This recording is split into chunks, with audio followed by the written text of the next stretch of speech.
नमस्कार दोस्तों, मैं हूं शिवानी और आपका स्वागत करती हूं आपके अपने चैनल सेल्फ मेड अवसर में। आज हम शुरू कर रहे हैं एक नई सीरीज़ जिसमें हम देखेंगे इंडियन ज्योग्राफी। जी हाँ, इंडियन ज्योग्राफी की एक नई सीरीज़ आ रही है और इसमें हम बात करेंगे फिज़िकल एनवायरनमेंट की और ये पूरी तरीके से बेस होगा एनसीईआरटी की बुक्स पर। एनसीईआरटी की बुक्स जो कि एक फाउंडेशन की कोर्स की तरह होता है, आपके बेसिक जिसमें नॉलेज दी गई रहती है और वो किसी भी कॉम्पिटिटिव एग्ज़ाम्स के लिए आपके लिए बहुत बेहद ज़रूरी रहता है। और इसमें हम बात करते हैं क्लास 6 से लेकर 12th तक की बुक्स के लिए। तो यहाँ पर भी हम वही करने जा रहे हैं दोस्तों। और आज का जो पढ़ाई का मोड रहेगा वो रहेगा हिंदी और इंग्लिश। और जो टॉपिक हमने लिया है फिज़िकल एनवायरनमेंट में से आज हम पढ़ने जा रहे हैं सबसे पहले location and extent of India, Bharat की स्थिति और सीमा की हम चर्चा करेंगे। ठीक है, तो आई होप आपको बहुत अच्छा लगेगा, ये वीडियो पढ़ने में मज़ा आएगा और आपको काफ़ी कुछ सीखने को मिलेगा इस वीडियो से। और जैसा कि मैं हमेशा कहती हूँ, यदि आप हमारे चैनल पर नए हैं तो चैनल को सब्सक्राइब करना ना भूलें। और यह वीडियो आपके लिए उपयोगी हो, आपको वीडियो पसंद आया हो, आपको इसमें से कुछ सीखने को मिला हो तो प्लीज़ हमें से कमेंट बॉक्स में ज़रूर से लिखें और हमारे चैनल को आपके फ्रेंड सर्कल में भी शेयर ज़रूर से करें। ठीक है, और दूसरी चीज़, ये एक फाउंडेशन कोर्स की तरह होगा उन बच्चों के लिए जो कि किसी भी कॉम्पिटिटिव एग्ज़ाम्स की तैयारी के लिए बिल्कुल बिगनर है या सिविल सर्विसेज के लिए बिगनर है। तो उनके लिए ये जो वीडियो है वो बहुत ही यूज़फुल रहने वाला है, उनको इनसे बहुत मदद मिलेगी। और बिल्कुल इसमें हम 0 लेवल से स्टार्ट करेंगे।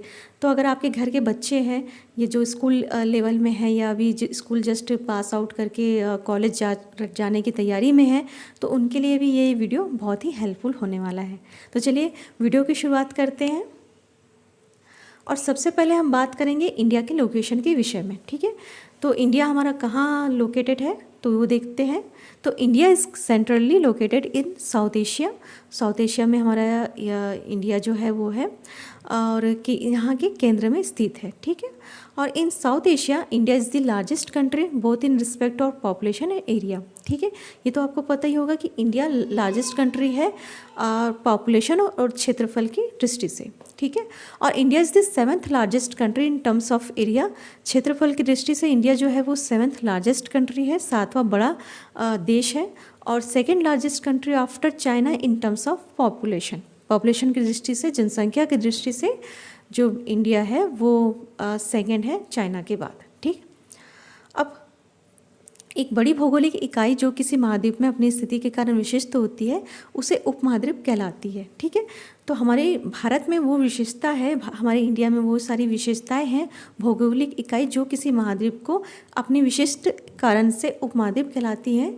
तो इस प्रकार से जो है भारत भी एक उपमहाद्वीप की तरह ही है। ठीक है, अब the India subcontinent is separated from rest of Asia by Himalayas in the north and the seas in the south. ठीक है, भारत के ऊपरी हिस्से में हिमालय पर्वत है और दक्षिण हिस्से में समुद्र से ये अलग हुआ है। ठीक, अब इसकी साइज़ के बारे में बात करते हैं। तो the area of India is approximately 32,87,263 square kilometre. ठीक, which is about 2.4% of the total inland area of the world. ठीक है, इसका क्षेत्रफल कितना है? लगभग 32,87,263 वर्ग किलोमीटर है, जो विश्व की कुल भूमि का क्षेत्रफल के लगभग 2.4% है।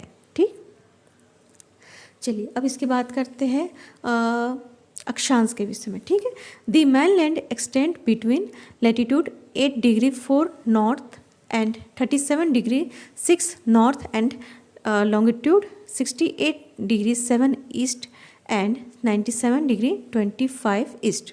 ठीक, ये इसका लैटिट्यूड हो गया और लॉन्गिट्यूड हो गया। चलिए आगे देखते हैं बाउंड्रीज। अब बात करते हैं भारत की सीमा के विषय में। तो कहाँ कहाँ तक इसकी बाउंड्रीज है? तो S India is surrounded by water bye 3 sides it is also called a peninsula. ठीक, तो पेनिसुला किसे कहते हैं? प्रायद्वीप किसे कहते हैं? जब भारत 3 ओर से जल से घिरा होने के कारण इसे प्रायद्वीप कहते हैं, पेनिसुला कहा जाता है। ठीक, अब यह उसके पश्चिम में अरब सागर और उसके पूर्व में बंगाल की खाड़ी के साथ हिंद महासागर के ऊपरी भाग पर स्थित है। It lies at head of Indian Ocean with the Arabian Sea on her west and the bay of Bengal on her east. India is bordered by the countries of Bangladesh, Myanmar, Bhutan, Nepal, China and Pakistan. भारत की सीमा कहाँ कहाँ तक है? तो भारत की सीमा कौन कौन से देश को टच करती है या कौन कौन से हमारे नेबर कंट्री है? तो यहाँ बताया जा रहा है बांग्लादेश, म्यांमार, भूटान, नेपाल, चीन और पाकिस्तान। इन देशों के साथ हम जो है अपनी सीमा साझा करते हैं। ठीक। The island of Sri Lanka lies to the south of India separated by the Pak strait and the gulf of Mannar. Sri Lanka का द्वीप भारत के दक्षिण में पाक स्ट्रेट से और मन्नार की खाड़ी से अलग करता है। ये भी हम आगे नक्शे में देखने वाले हैं।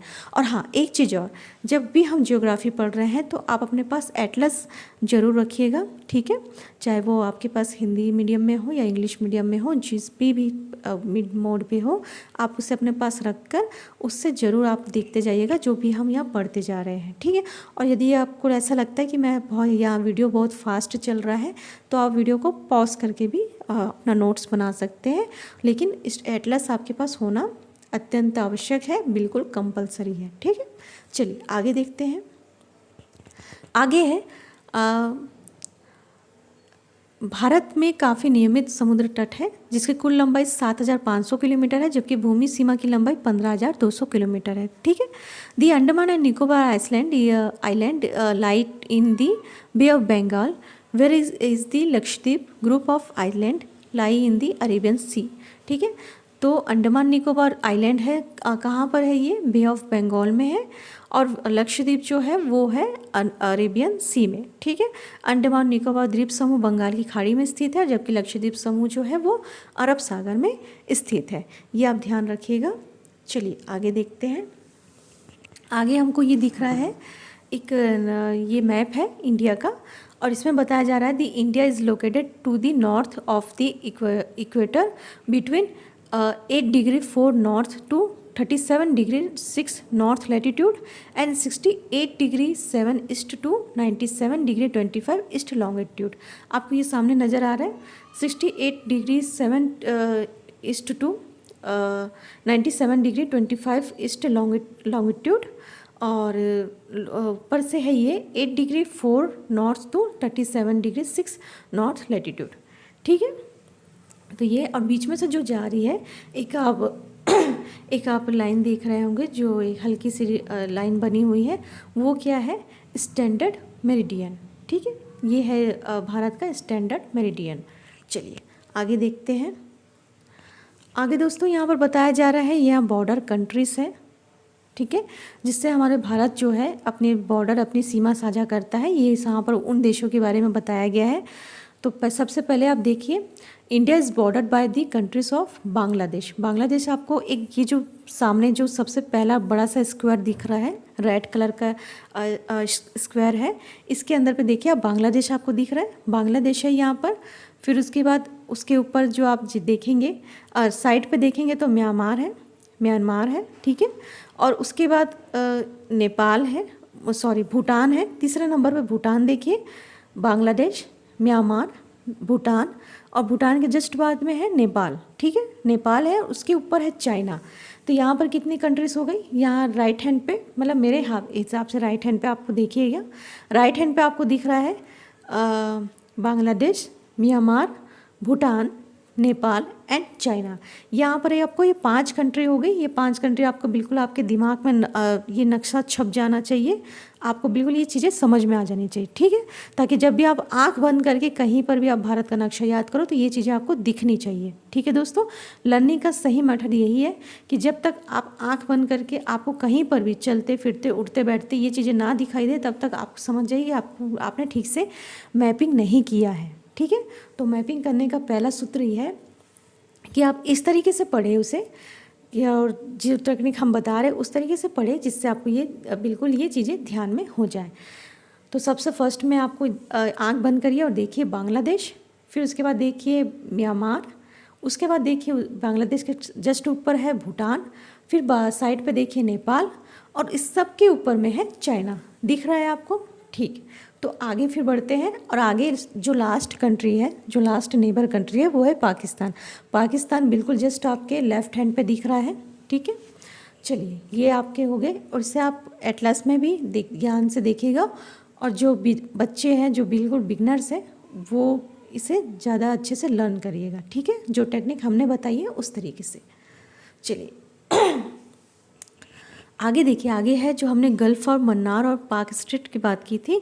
ये क्या करते हैं, ये भारत और श्रीलंका को अलग करने का काम करते हैं, ठीक है। अलग करने का काम मीन्स हम इनसे जान सकते हैं कि यहाँ पर हाँ इतनी बॉर्डर भारत की है और इतना जो हिस्सा है वो श्रीलंका का है।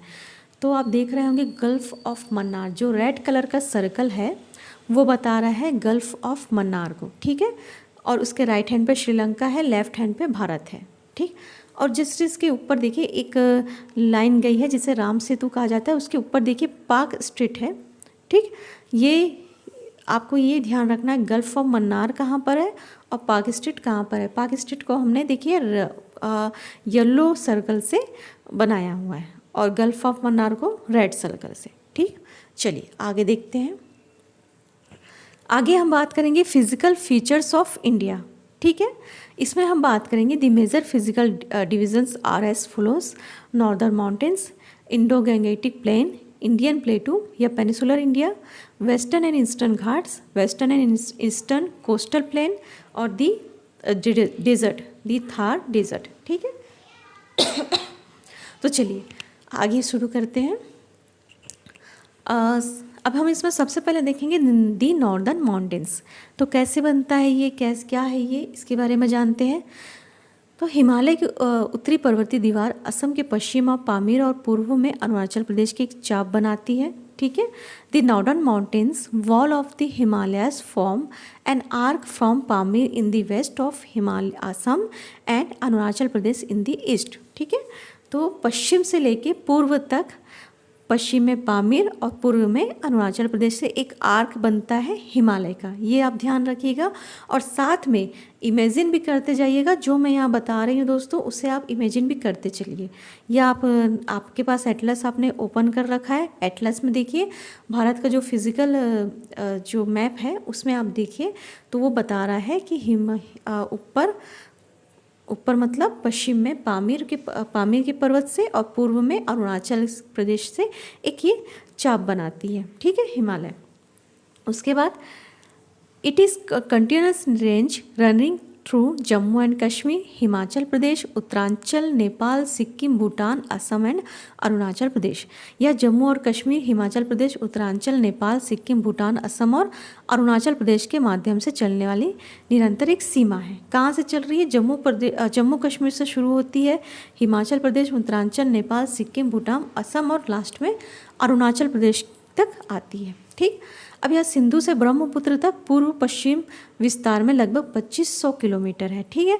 यदि आप ऊपर से इसका जो माप करेंगे सिंधु नदी से ये ब्रह्मपुत्र नदी तक पूर्व से पश्चिम विस्तार में लगभग ये 2500 किलोमीटर्स है। It is about 2500 kilometres in east west extend from the Indus to the Brahmaputra. चलिए आगे देखते हैं।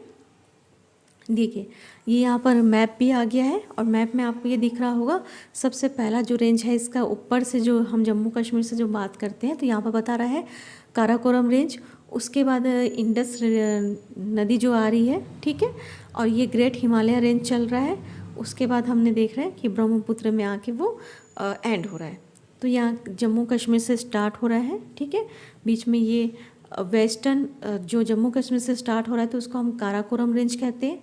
उसके बाद जो बीच की जो ग्रीन पट्टी आपको दिख रही है वो है वेस्टर्न हिमालय, फिर बीच में आता है ये ब्लू पट्टी, उसको कहते हैं हम सेंट्रल हिमालय, और उसके बाद जो लास्ट में है वो है ईस्टर्न हिमालय, ठीक है। चलिए आगे देखते हैं।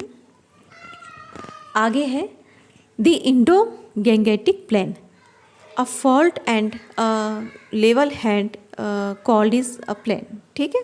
समतल भूमि को मैदान कहा जाता है।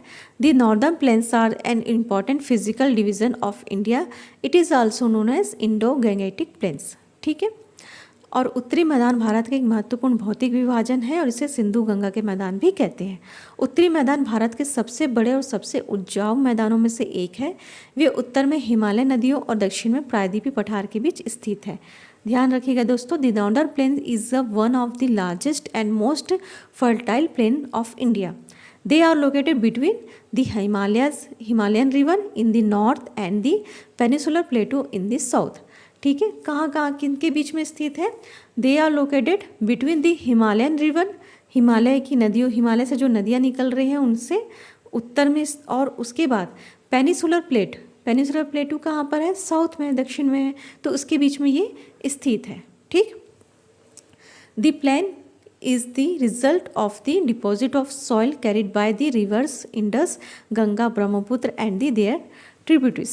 ठीक है, तो यह मैदान जो है वो सिंधु, गंगा, ब्रह्मपुत्र और उनकी सहायक नदियों द्वारा लाई गई मिट्टी के जमाव का एक परिणाम है। ठीक, और इसलिए यहाँ की जो मिट्टी होती है, यहाँ की जो सॉइल होती है वो बहुत ही ज़्यादा उपजाऊ होती है, और वो यहाँ पर से बहुत सारे जो किसान भाइयों के लिए ये बहुत ही उपयोगी रहता है। ठीक है, चलिए आगे देखते हैं features of great northern plains. तो सबसे पहला फीचर तो यहाँ पर दिखाया जा रहा है, मैदानी इलाकों में बड़े पैमाने पर कृषि की जाती है, जो मैंने आपको अभी बताया है। Agriculture is extensively carried out the plans. ठीक है, और फिर दूसरा है transport lines can easily be constructed on the plain because of the flat and land and soft soil.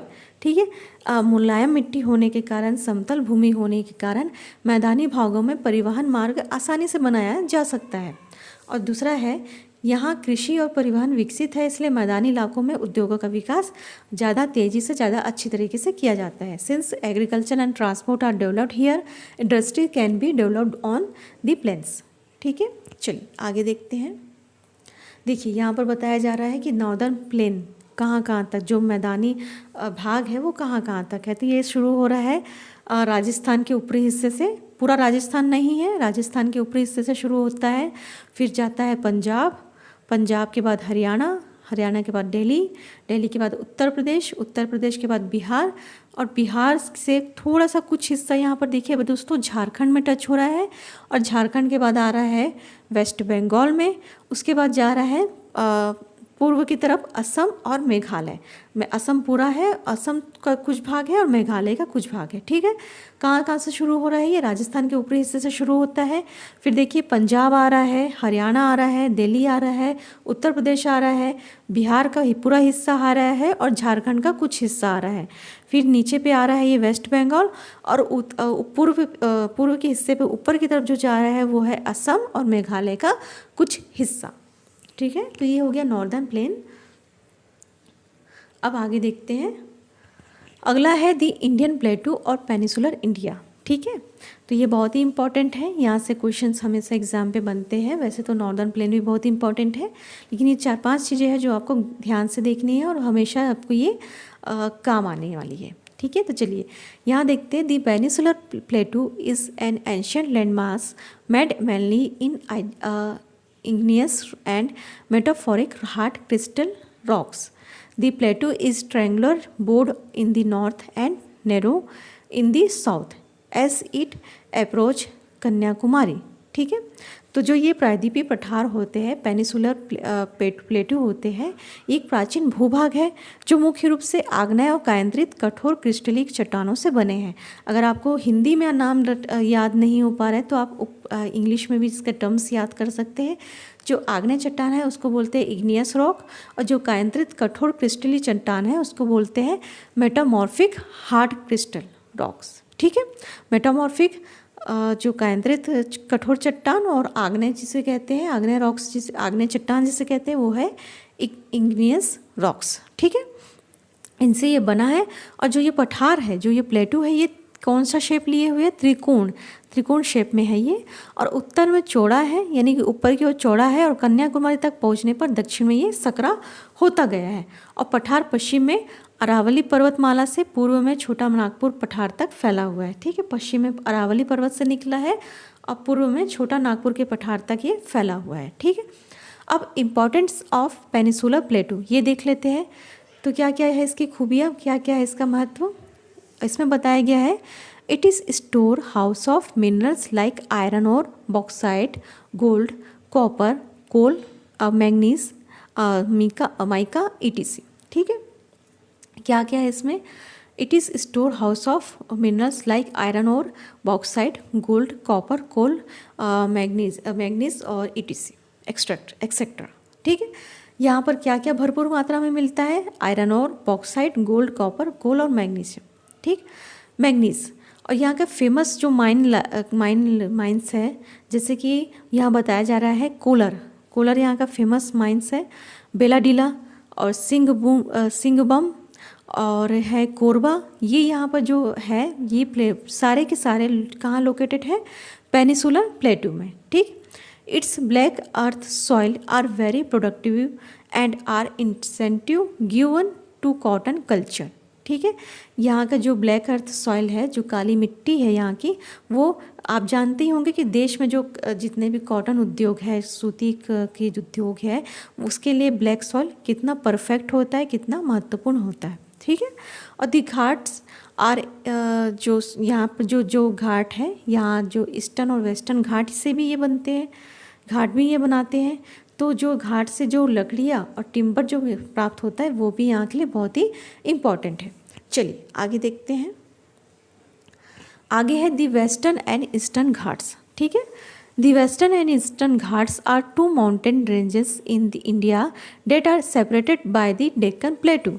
ठीक है, the western ghats run along the west coast of India, while the eastern ghats run along the east coast. Both ranges are home to a variety of plant and animal species and popular tourist destination. ठीक, पश्चिम और पूर्वी घाट भारत में दो पर्वत श्रृंखलाएं हैं जो कि कहाँ है? दक्कन के पठार को अलग करती है।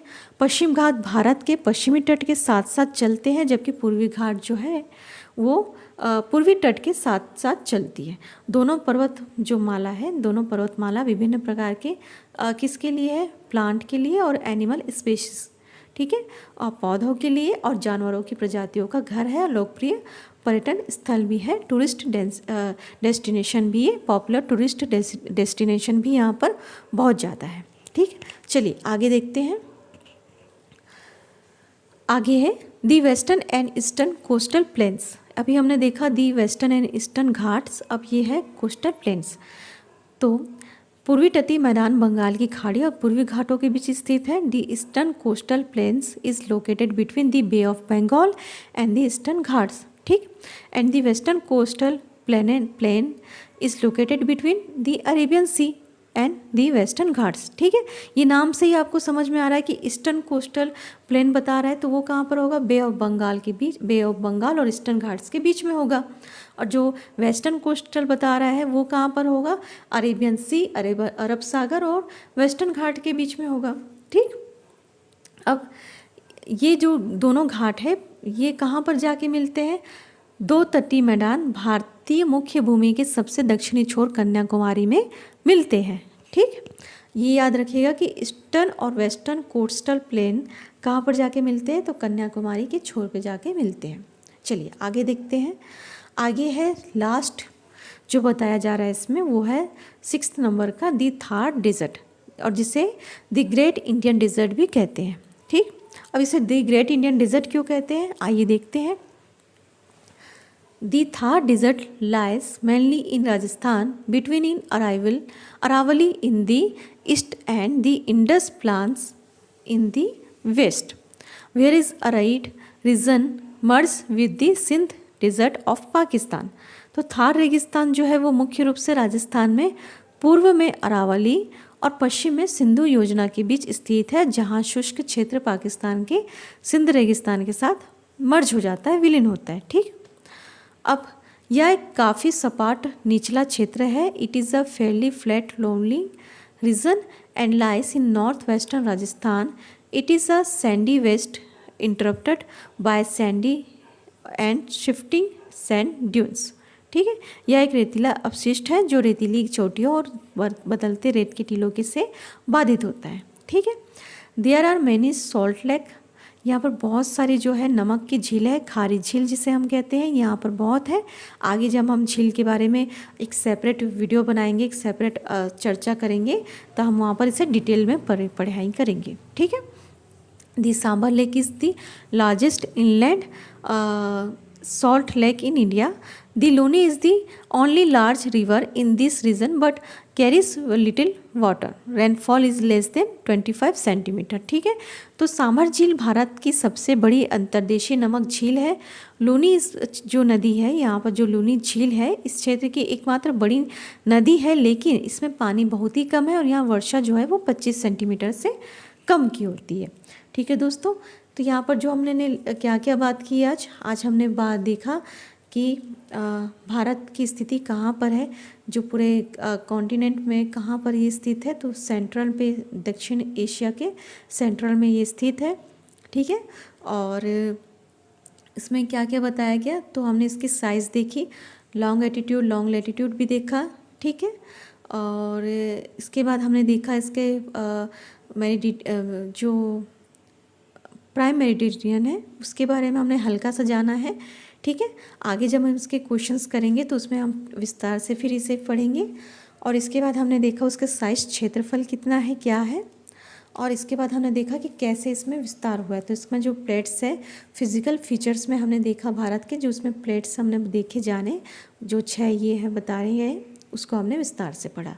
ठीक है दोस्तों, चलिए अब इसे आप ध्यान से रखिएगा, इसका रिवीजन करते रहिएगा। एटलस उठाकर आप इसे एक बार बार देखिए, और ट्रिक आपकी वही है, पढ़ने का जो तरीका है वो वही है। आप जब आंखें बंद करके आपके सामने जब ये सब चीज़ें आएँ, आपको ये काराकोरम रेंज नज़र आए, ईस्टर्न वेस्टर्न घाट्स नज़र आए, तो आप समझ जाइएगा कि आपने मैप को अच्छी तरीके से स्टडी किया है। चलिए दोस्तों, अब आगे हम फिर से इसमें बात कर लेते हैं। तो दी थार रेगिस्तान जो है वो मुख्य रूप से राजस्थान में पूर्व अरावली और पश्चिम में सिंधु योजना के बीच स्थित है, और यह एक काफ़ी सपाट है, ये हमने देखा ही है। और यहाँ पर एक नमक की झील भी है। ठीक है, जिससे हम, और सामर लेक भी है यहाँ पर है, और लूनी नदी भी यहाँ पर है। तो जब हम नदियों और लेक के बारे में आगे विस्तार से बात करेंगे तब हम इसमें देखेंगे और भी ज़्यादा जानकारी लेंगे। ठीक है दोस्तों, तो ये थे आज के हमारी पहली सीरीज़ थी, और इसका पहला चैप्टर था, समझिए इसे, इंडियन ज्योग्राफी में फिज़िकल एनवायरनमेंट हमने पढ़ा, जो कि एनसीईआरटी की बुक्स पर आधारित है। वहाँ से हमने ये पाठ्यक्रम को लिया हुआ है। और दोस्तों, इसी तरीके से आगे भी जीके और जीएस के मटेरियल, स्टडी मटेरियल पाने के लिए, और हमारे डेली करंट अफेयर्स और डेली करंट अफेयर्स क्यूज़ के लिए जुड़े रहने के लिए आप हमारे चैनल को सब्सक्राइब करना ना भूलें। ठीक है, और आगे भी हम ऐसे वीडियो में मिलते रहेंगे। तब तक के लिए थैंक यू, गुड नाइट।